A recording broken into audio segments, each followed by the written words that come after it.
You fumble with the buckle on your shoe. The snap of the metal catches your attention, a brief, sharp sound that cuts through the quiet of the morning. As you tighten the strap, the leather tightens around you, pressing, resisting, demanding you align your weight just right. That fleeting moment of pressure, that negotiation between flesh and fiber, echoes a negotiation that began tens of thousands of years ago. If even one of those early strangers had failed to tame an elephant, you would not be standing here today. Your cheekbones, your fingertips, even the pulse that thunders in your throat are the result. For the vast majority of human history, before cities rose and steel-forged swords, survival hinged on the relationship between body and beast. Your modern comfort, the ease with which you slip a shoe on, rests on the same primal logic that turned the wild, thunder-footed elephant from a terrifying obstacle into a partner in the hunt, a moving platform for trade, and eventually a symbol of power that could tilt the balance of kingdoms. But for 99.9% of the time that our species has walked the earth, the world was a place where a single blade of grass could betray a hunter, where the wind could carry the scent of a predator for miles, and where the sound of a distant rumble might be the footfall of an animal that could swallow a man whole. In those early days, the jungle was a maze of towering trees and tangled vines. The river a slick ribbon of danger. Imagine a riverbank in the African savanna, the water dark and still, a thin veil of mist slipping off its surface as the sun flickers through the early dawn. A lone hunter, his shoulders hunched under a skin-tight hide. The hunter's heart. He knows that a single misstep, yet the same animal is a treasure trove. Its ivory, its hide. The decision to engage, to approach, to try and bend such power to human will is the first thread in a story that stretches from that riverbank to the polished marble courtyards of ancient Indian temples, from the dust-laden roads of Southeast Asia to the royal cavalries of the Hittites. Why would anyone risk everything on a beast whose very presence could rewrite the geography of a battlefield? The answer does not lie in the bright allure of ivory alone, though that glittering material did become a currency of status and trade. It lies deeper, rooted in the sweltering heat of the savannah. A hunter who could ride an elephant could travel farther, cover more ground before night fell, outpace the predators that stalked the plains, and bring back larger hauls of game to feed a growing clan. The very act of hitching a rope around a thigh, of feeling the animal's skin give way under the pressure of the knot, was an experiment in physics and biology, a test of friction, of the animal's tolerance for pain. The first attempts were brutal. Archaeologists who have studied Stone Age sites in the Rift Valley have uncovered ancient flint tools. In one cave, a series of deep gouges on a mammoth tusk suggest that early. The idea was simple yet reckless. Use a pointed implement to inflict just enough pain to make the animal pause, then bind it with a coil of plant fiber. The coil, when tightened, acted like a noose, distributing pressure across a broad area of the thigh, preventing a single point from cutting through flesh and tendon. If the coil slipped, the animal could lash out with a fury that turned the hunter's own rope into a weapon against him. Evidence from the region of present-day Tanzania shows that around 12,000 years ago, groups of foragers were already cooperating in ways that suggest a shared understanding of large animal management. Charcoal pits, lined with post holes, indicate the construction of temporary corrals where young elephants could be driven, cornered, and, if necessary, restrained. The placement of these structures, hidden behind a line of acacia trees, the entrance narrowed to the width of a human, demonstrates a keen awareness of how to manipulate space to compensate for physical disadvantage. Observers who have reconstructed these sites using virtual modeling techniques note that the corridors would force an elephant's massive body to turn sharply, a crucial second that a hunter could exploit to loop a rope around a willing joint. Each of these moments, tightening a shoe strap, looping a rope, feeling a shifting weight, belongs to an unbroken line that stretches back to those first tentative grips on the flank of a wild elephant. The survival crisis that drove ancient peoples to such lengths was more than a hunger for meat. It was a competition against time, against the relentless march of seasons that could. When the monsoon failed and the riverbeds cracked, a tribe that could move quickly to a distant source of water or could drag a fallen tree across a floodplain and use it as a bridge held a decisive advantage. An elephant, once tamed, became that bridge, that moving platform. Its sheer size meant that a single animal could carry a family, and their accumulated stores of dried meat, tubers, and gathered seeds. But marrying raw power to human intention required a cognitive leap. To ride, one must understand not only the animal's muscles and joints. Imagine a young boy in a sun-baked camp. The boy, hand calloused from years of pulling twine. These lessons become the foundation for a culture where the elephant is seen not just as a beast of burden, but as a partner whose response can be invited rather than forced. In the highlands of what is now Myanmar, stone reliefs dating to the early Iron Age portray a figure perched atop a massive animal, a looped rope visible around the creature's knee. The artist's hand rendered the tension in the rope, the bulge of the elephant's thigh, the way its weight distributed across the rider's hips. The scene is not a mythic ideal. Researchers who have examined the wear patterns on the bronze harnesses from these sites note that the metal plates were deliberately placed. This attention to long-term care signals that the relationship was evolving beyond an one-off conquest into a sustained partnership. What made this partnership possible was a combination of three factors: the sheer necessity of moving large loads across challenging landscapes, the availability of materials strong enough to hold an animal of such mass, and a cultural shift that reframed a wild predator into a collaborator. The necessity was obvious: a clan stranded without the means. And the cultural shift? It required stories, rituals, and symbols that lifted. In the ancient city of Angkor, stone towers depict elephants bearing princes, suggesting that once an elephant entered the social sphere. All of this begs a question that echoes from the riverbank to the marble courtyards. How did a creature that could crush a man with a single step become a trusted ally, a walking platform, and a symbol of authority?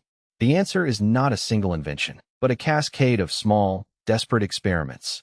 Each rope loop, each bruised thigh, each night spent listening to the animal's breathing in a dark enclosure, that built a knowledge base. The knowledge was passed down, refined, and eventually codified into techniques that allowed entire kingdoms to field elephant core, turning the very tremors of their footfalls into a strategic advantage that could intimidate armies and awe enemies. When you pull that shoe strap tighter and feel the leather bite, you are unknowingly linked to that lineage of trial, error, and eventual mastery. The next step will reveal just how those early experiments shifted from sheer survival to a sophisticated manipulation of physics that turned an indifferent beast into a tool.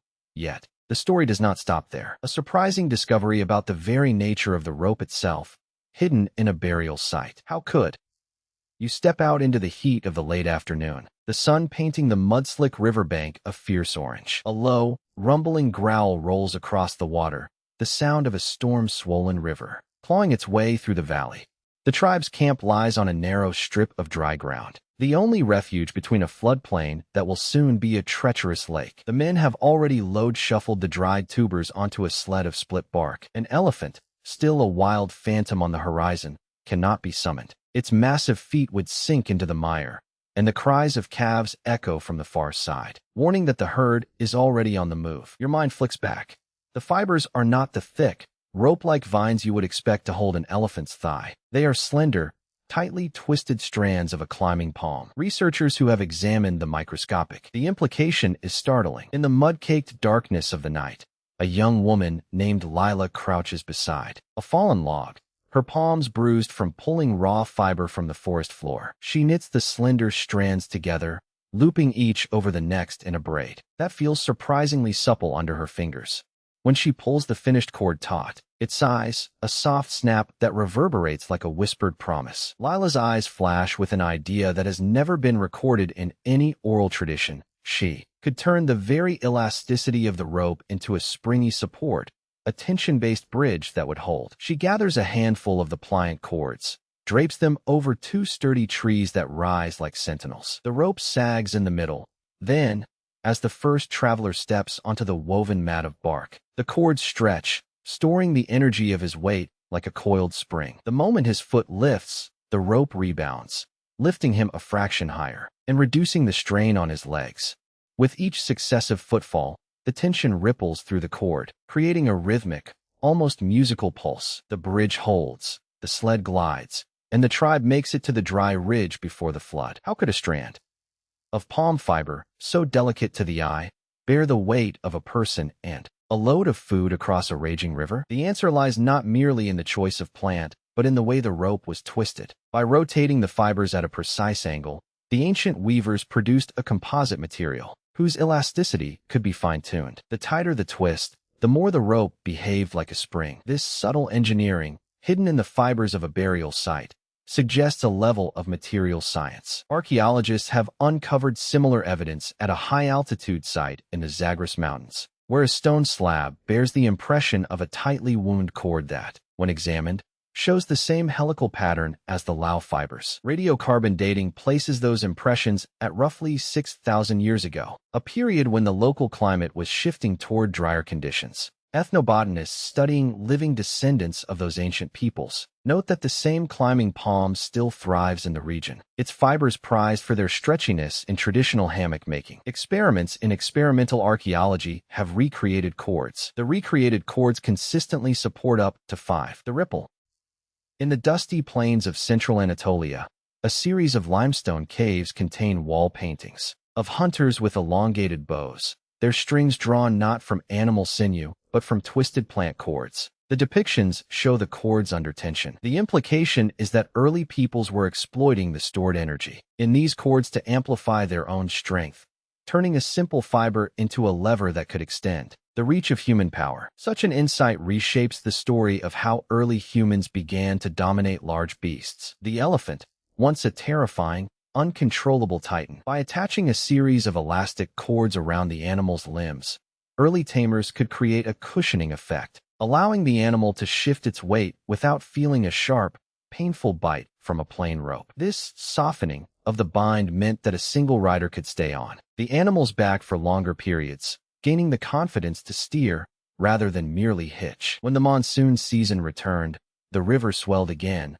but the tribe now possessed that could be quickly assembled into a makeshift suspension bridge, a rudimentary safety net, or a shock-absorbing harness for an elephant. The ability to fashion such adaptable tools turned the tribe's relationship. They could now cross swollen rivers, haul heavy loads across uneven ground. A rival clan set ablaze along the ridge, the flames licking the dry grasses and threatening the tribe's stored provisions. The only way to save the bark sack food was to transport it quickly over a narrow gorge, where the only crossing was a fallen tree that sagged dangerously over the chasm. The elders pointed to the same elastic cords they had used for the bridge. By looping the cords around the trunk and tightening them, they turned the tree into a spring-loaded catapult. A single pull on the twisted fibers stored energy that, when released, flung a sack of tubers across the gorge, landing safely on the other side. The fire was diverted, the food saved, and the rival clan's plan failed. What if the elasticity of those early cords could